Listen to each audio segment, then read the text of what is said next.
When I picked up the phone and asked my son when his wedding would be, my daughter-in-law looked straight at me and smiled. It was a thin, icy smile that froze me where I stood. She said they had already gotten married yesterday and only invited special people. Only special people. The words hit harder than any slap. I stood there, clutching the phone, feeling the air leave my chest. For 3 years I had paid their rent, filled their fridge, bought their furniture.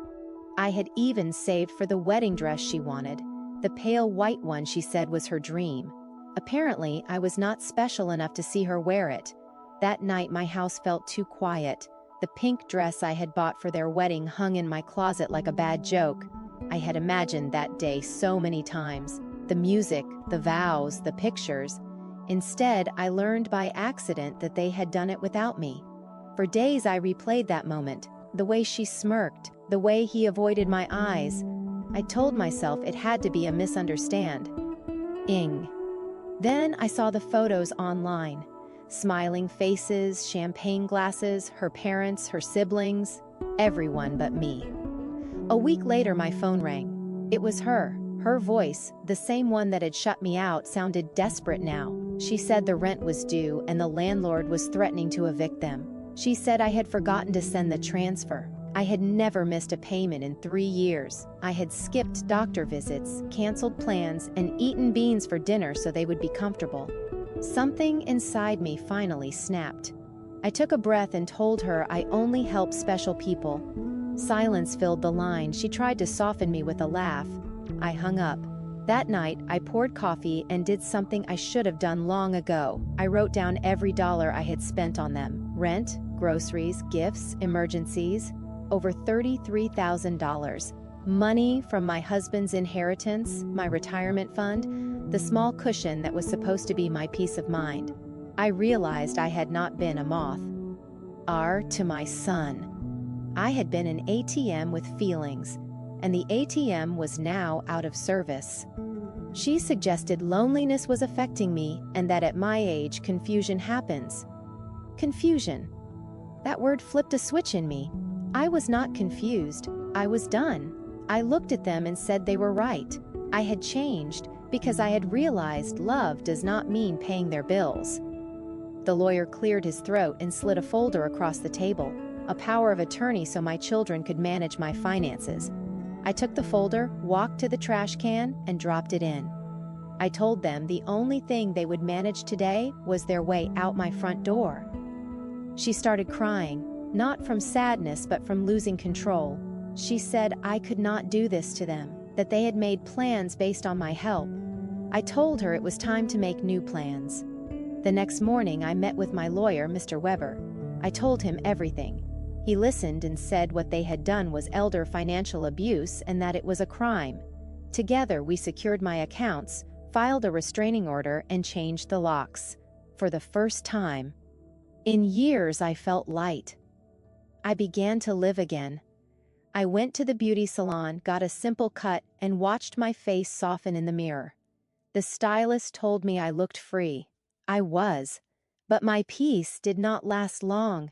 2 weeks later, 3 cars were outside my house again. I called Mr. Weber before stepping out, and he arrived with 2 police officers. When my son saw the uniforms, he shouted that I could not call the police on my own family. I looked at him, a grown man I had raised alone, and told him family does not threaten to steal your life savings. The officers made them leave. That night, I slept like a child. Days turned into weeks and they tried everything. They sent more messages, left notes in my mailbox, and showed up uninvited. Then a social worker came to the door for a wellness check. Someone had reported sudden financial changes, isolation, paranoia about security systems, and refusal of medical help. I made her tea. I showed her my kitchen, my medications, my paid bills, my calendar, my garden. I told her I was not being taken advantage of anymore. I showed her that my home was clean, my pantry stocked, my car insured, my taxes paid. I showed her my mind was still my own. She left with a soft smile and said she would be closing the case. Soon after, the papers arrived, a petition to declare me incompetent. I read my own name next to the word incompetent and laughed, not from humor, but from a disbelief so deep it circled back to strength. Mr. Weber arranged for a full evaluation with Dr. Moore, who spent 2 hours testing my memory, reasoning, financial judgment, and emotional stability. When she finished, she said my results were excellent and she would put it in her report. On the day of the hearing, I stood in front of the mirror. I wore a simple navy dress and a small silver locket my husband had given me. I told my reflection it was time to finish this. The courthouse was cold and bright. My lawyer met me at the entrance and reminded me that all I had to do was tell the truth. We walked into the courtroom. They sat at the other table. My son would not meet my eyes. His wife looked straight at me with that polished, poisonous smile. Their lawyer spoke first and called me erratic, unreliable, vulnerable to manipulation. He said I had cut off support without reason and isolated myself under the influence of others. When it was my turn, the judge asked if I understood the allegations. I said I did, but that I did not recognize the woman being described. Mr. Weber asked about my routine and my finances, and I answered calmly.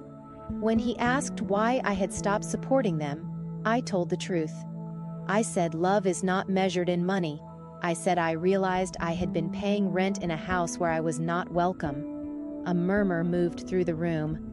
I explained that changing locks and installing cameras was not paranoia but learning that boundaries are not walls. They are doors that close on people who walk in only to take. For the first time, my son looked at me. Guilt flickered and vanished. Dr. Moore testified next and said I was completely competent and that what she observed was not confusion but betrayal, and that my response was measured and healthy. The judge asked if I wanted to add anything. I stood and said I had raised my son to be kind and responsible, and somewhere along the way we both lost our way.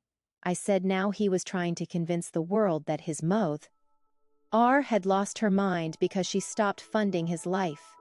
I told the court I was not angry anymore, just sad that love could turn into greed so quietly you do not notice until your own child sees you as an obstacle instead of a home. I said I would survive because peace does not need witnesses.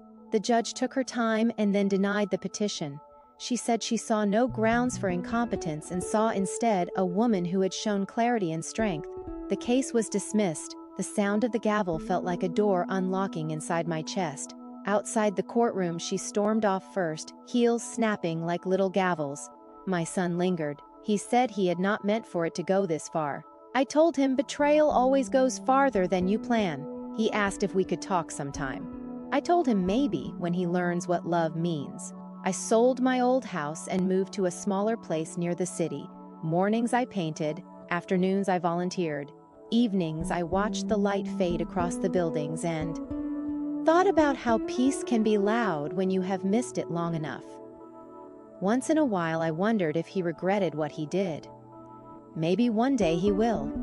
I no longer wait for apologies that never come. I gave birth to him, raised him, loved him, and then I let him go. Love should not hurt. It should not cost your self-respect. Neighbors started stopping by with small kindnesses. Someone brought fresh bread. Someone else brought seedlings for my balcony boxes. I learned how to accept without apologizing. I learned how to wake without dread. I learned how to spend money on myself and not feel guilty about a cup of coffee or a bus ticket to the coast. I stood at the ocean one bright afternoon and told the wind I forgave them. Not for them, for me. The waves answered by pulling back and returning steady as breath. One day, a letter arrived from my son. It was short. He said he was sorry. He said his wife had left. He said he hoped I was okay. I held the paper for a long time. It did not say anything, but it meant something. I folded it and put it away, not out of bitterness, but closure. I wrote a list that night at my kitchen table. Things I have learned. People who truly love you do not need to be reminded to. Boundaries do not push love away, they protect it. Silence is not loneliness, it is freedom in disguise.